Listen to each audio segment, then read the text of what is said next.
Hello everyone. तो आज बात करने वाले हैं एप्लीकेशन ऑफ सॉल्वेशन का, और ये हमारा केमिस्ट्री का होने वाला है लेक्चर नंबर 5, जिसमें सबसे जो पहला यहाँ पे एप्लीकेशन है वो है हाइड्रेटेड रेडियाई। यहाँ पे पहले समझते हैं इसको कि हाइड्रेटेड रेडियाई किसको बोलते हैं। अगर मेरे पास एक आयन है और इस आयन को रखा गया वाटर में, ये जो मॉलिक्यूल्स है वाटर का मॉलिक्यूल्स हो गया। अब क्या होगा, ये जो वाटर के मॉलिक्यूल्स है इस आयन्स के साथ क्या करेगा, बॉन्ड बना लेगा। अब यहाँ पे एक तो ये हो गया मॉलिक्यूल्स, एक ये हुआ मॉलिक्यूल्स। तो यहाँ पे वो एरिया जहाँ तक ये सारे मॉलिक्यूल्स इस आयन्स के साथ बॉन्ड बनाने में कैपेबल हो, सक्षम हो, हमने कहा कि यहाँ तक के जो भी मॉलिक्यूल्स है वह इससे बॉन्ड बनाएंगे। और यहाँ पे अगर रखते हैं एक H2O तो ये बॉन्ड इससे नहीं बना पा रहा है, तो हम कह सकते हैं कि यहाँ से लेकर ये जो पूरा यहाँ तक का जो इसका हो गया, ये क्या हो गया, हाइड्रेटेड रेडियाई। अब दो बातें इसमें रखेंगे हम लोग ध्यान। पहली बात यहाँ पे इसको देखते हैं definition. The effective radius of an ion and solution including its surrounding layer of water molecules. Clear है कि वाटर मॉलिक्यूल्स क्या होगा, इसका सराउंडिंग हो गया लेयर, और सराउंडिंग लेयर के द्वारा इस पर इफेक्ट डाला गया है। कैसा इफेक्ट, तो क्या करेगा, इसके साथ ये बॉन्ड बनाने में हेल्प करेगा। तो आई होप यू कि आपको ये चीज़ समझ में आ गया होगा। अब जानते हैं कि कब हमारा हाइड्रेटेड रेडियाई इंक्रीज होगा, कब होगा डिक्रीज। पहली बात कि अगर चार्ज डेंसिटी अगर ज़्यादा है, चार्ज डेंसिटी ज़्यादा है, तो वैसे केस में उसका हाइड्रेशन और साथ में हाइड्रेटेड रेडियाई भी क्या होगा, ज़्यादा होगा। सेकेंड बात यहाँ पे करते हैं, यहाँ पे साइज ऑफ आयन। उससे पहले समझते हैं कि अगर मेरे पास दो चीज़ है, यहाँ पे लिथियम हो गया, इस पर चार्ज दिया हुआ है ये, और यहाँ पे और कोई लेते हैं एटम, ऐसे में यहाँ पे दिया हुआ है Mg, यहाँ पे +2 दिया हुआ है, तो इसका चार्ज ज़्यादा है, इसीलिए इस केस में इसका क्या होगा, हाइड्रेटेड रेडियाई क्या होगा, ज़्यादा होगा। अब दो बात, अगर हमारा आयन क्या है, एक्वस फॉर्म में, एक्वस फॉर्म में ये हो गया कि उसमें पानी मिलाया हुआ है, वाटर मिलाया हुआ है, तो उस केस में क्या होता है कि जो आयन जितना अधिक एक्वस में होगा और उसका साइज जितना अधिक बड़ा होगा, एक्वस में हो साइज बड़ा है, तो वैसे केस में हाइड्रेटेड रेडियाई क्या होगा, वो भी होगा इंक्रीज।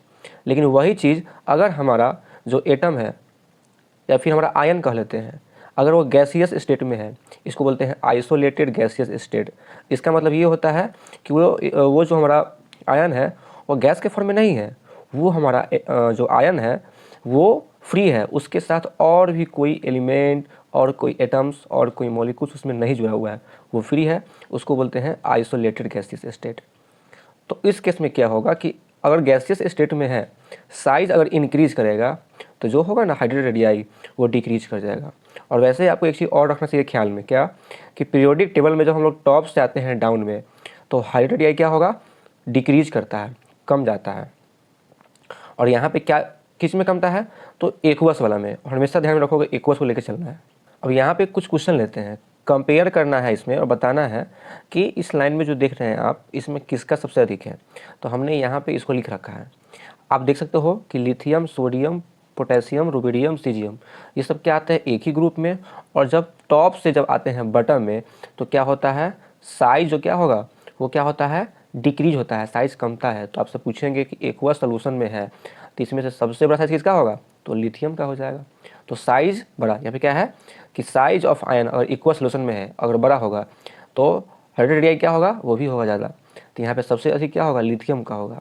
लेकिन उसी केस में अगर हमारा गैसियस रहेगा, आइसोलेटेड गैसियस रहेगा स्टेट में, इसमें क्या होगा, इसमें हमारा उल्टा हो जाएगा कि अगर सबसे ज़्यादा जिसका होगा उसका क्या होगा, सबसे कम है, फिर इससे इसका होगा ज़्यादा, फिर इससे इसका होगा ज़्यादा, और इससे इसका होगा। तो यहाँ पे सीजियम हो गया ज़्यादा, यहाँ पे सीजियम क्या हो गया, कम हो गया। तो जब भी आता है ना क्वेश्चन, वो आपका गैसियस पे नहीं आता है, वो क्वेश्चन आता है आपका एक्वस पे। तो ये चीज़ आप रखना ध्यान। अभी आपको हमने पढ़ाया है क्या, हमने आपको पढ़ाया है हाइड्रेटेड रेडियाई।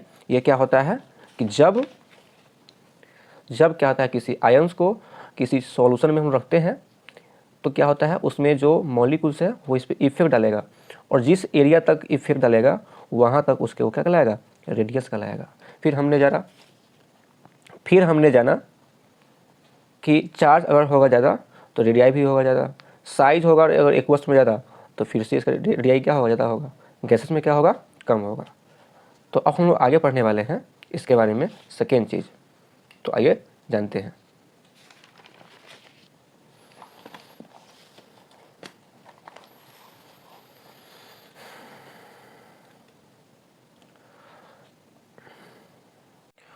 और यहाँ पे नीचे भी कुछ और क्वेश्चन है, यहाँ पे कुछ और नीचे भी क्वेश्चन है यहाँ पे। तो अगर देखा जाए कि आयोनिक रेडियस इसमें सबसे ज़्यादा किसका होगा, तो आपको बताते हैं कि आयोनिक के लिए रखना याद कि जिस पे चार्ज सबसे कम होगा और वो गैसियस होगा स्टेट में, उस केस में क्या होगा, उसका सबसे अधिक क्या होगा, आयोनिक रेडियस होगा। तो इसमें आपका क्या होगा, आयोनिक रेडियस होगा सबसे ज़्यादा।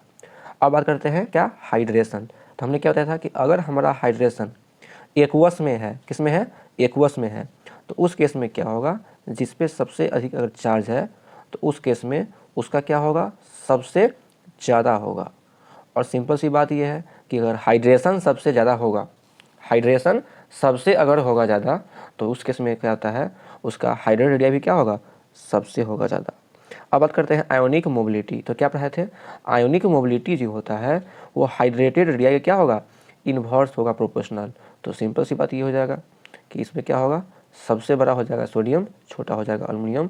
और जब आपको आयोनिक मोबिलिटी अगर क्या होगा इस तरह से दिखा रहा है, तो क्या होगा, आराम से क्या होगा, इलेक्ट्रिकल कंडक्शन जो क्या होगा वो भी होगा कम। तो यहाँ पे हम लोग इसको भी ऐसे लिख देंगे। तो आई होप यू कि आपको ये चीज़ समझ में आ गया होगा क्लियरली। आप इसको ध्यान से देखो, अगर एक बार समझ में नहीं आता है तो एक बार, दो बार, तीन बार इसको देखना है, आप फिर से इसको करना है रिवाइज। चलिए फिर हम लोग आगे मिलते हैं।